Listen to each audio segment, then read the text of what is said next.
America Iran మధ్య మరోసారి చర్చలకు మార్గం సుగమమైనట్లుగా తెలుస్తోంది. గత శనివారం ఇస్లామాబాద్ వేదికగా 21 గంటల పాటు జరిగిన చర్చలు విఫలమయ్యాయి. దీంతో ఎవరి దారిన వారు వెళ్లిపోయారు. ఇంకోవైపు రెండు దేశాల మధ్య తాత్కాలిక కాల్పుల విరమణ ఒప్పందం ఈ నెల 21తో ముగుస్తోంది. ఈ నేపథ్యంలో మరోసారి టెన్షన్ వాతావరణం నెలకొనవచ్చని సంకేతాలు వెలువడుతున్నాయి. ఈ నేపథ్యంలో సోమవారం ఇస్లామాబాద్ వేదికగా మరోసారి అమెరికా ఇరాన్ చర్చలు ఉండొచ్చని నివేదికలు అందుతున్నాయి.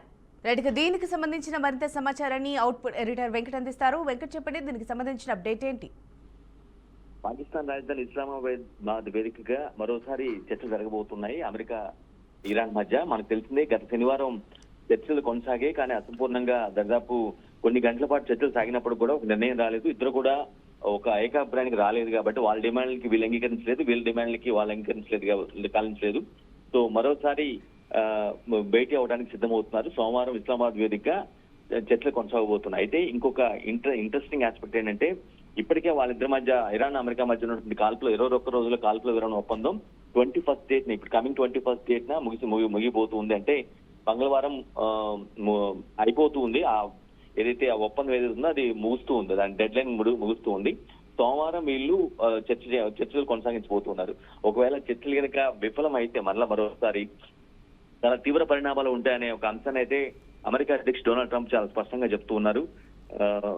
సోమవారం రోజు జరగబోయే ఈ చర్చలే ఇప్పుడు ప్రధానంగా చాలా ఇంపార్టెంట్ ఆస్పెక్ట్ గా మారింది. ఏం చెప్పబోతారు ఏంటి, ఎందుకంటే ట్రంప్ చాలా డైరెక్ట్ గా ఒక కామెంట్ చేయడం జరిగింది. ఒకవేళ సోమవారం జరగబోయే చర్చలు విఫలం అయితే మాత్రం ఇరాన్ పై బాంబుల వర్షం కురిపిస్తామని చాలా సూటిగా నిన్న ఒక ప్రైవేట్ కార్యక్రమంలో పాల్గొన్నటువంటి డొనాల్డ్ ట్రంప్ చెప్పడం జరిగింది.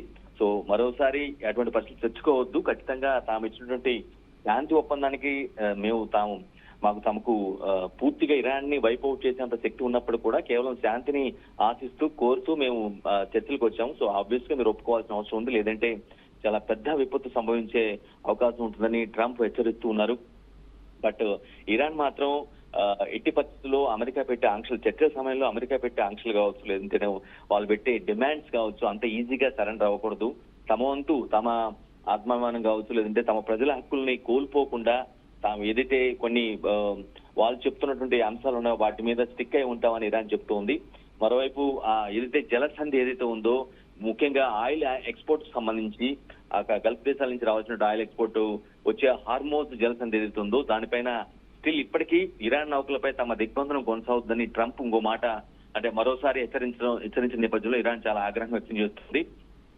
అదే ఇరాన్ నౌకల పైన పర్టికులర్ గా అమెరికా హార్మోజ్ జలసంధి చుట్టూ కొంతమంది అంటే అమెరికా దళాలను పెట్టి దిగ్బంధనం చేస్తా అంటే మాత్రం ఒప్పుకునే పరిస్థితి లేదు. హార్మోజ్ జలసంధి మొత్తాన్ని కూడా మూసేస్తాం, అప్పుడు చాలా మొత్తం ప్రపంచ దేశాలకు కూడా ఆయిల్ ఇష్యూ వస్తుంది, చాలా ఇబ్బంది పడే పరిస్థితి ఉంటుందని చెప్పి ఇరాన్ కూడా అమెరికాకు వార్నింగ్ ఇచ్చిన నేపథ్యంలో నెక్స్ట్ ఏం జరగబోతుంది ఏంటనేది మాత్రం చాలా ఇంట్రెస్టింగ్ ఆస్పెక్ట్ గా మారింది. అట్ ది సేమ్ టైం ఈ సోమవారం జరగబోయే చర్చలకి ఇప్పటికే ఇస్లామాబాద్ లో మరోసారి ఏర్పాటు చేయడం కావచ్చు, ఏ అంశాలు అమెరికా బృందం ఎటువంటి అంశాలను మరోసారి పెట్టబోతుంది, ఇరాన్ బృందం ఎలాంటి అంశాలను అమెరికా ముందు పెట్టాలి అనే అంశాలు వాటిపైన కూడా కొంత స్టడీ చేస్తున్నట్టు అర్థమవుతుంది.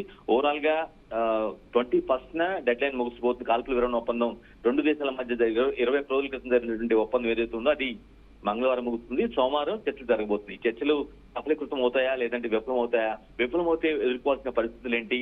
ట్రంప్ ఇప్పటికే చాలా పెద్ద వార్నింగ్ ఇవ్వడం జరిగింది.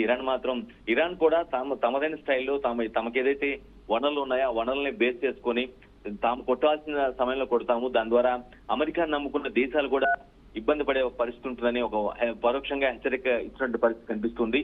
ఓవరాల్ గా దీన్ని ఏం జరగబోతుంది ఇస్లామాబాద్ లో సోమవారం గత శనివారం జరిగినటువంటి చర్చల సారాంశం ఏంటి, ఆ చర్చలకి ఇప్పుడు ఎక్స్టెండెడ్ గా సోమవారం జరగబోతున్న చర్చలు ఎలా ఉంటాయి, కొత్తగా ఏమి యాడ్ చేసుకుంటారు, ఎటువంటి పాకిస్తాన్ చెందినటువంటి ఎవరైతే కీలక వ్యక్తులు ఉన్నారో ఆ దేశ విదేశాంగం కావచ్చు లేదంటే రక్షణ శాఖ మంత్రి కావచ్చు, వీళ్ళు ఆ ప్రతినిధులు ఏ విధంగా వీళ్ళిద్దరిని కోఆర్డినేట్ చేస్తారు, రెండు దేశాల యొక్క బృందాలను కోఆర్డినేట్ చేసి చర్చలు సఫలీకృతం అయ్యేలాగా ఎలా ప్రయత్నిస్తారనే అంశం మాత్రం ఆసక్తికరంగా మారింది Jhansi Rani. Right, thank you Venkat for the update.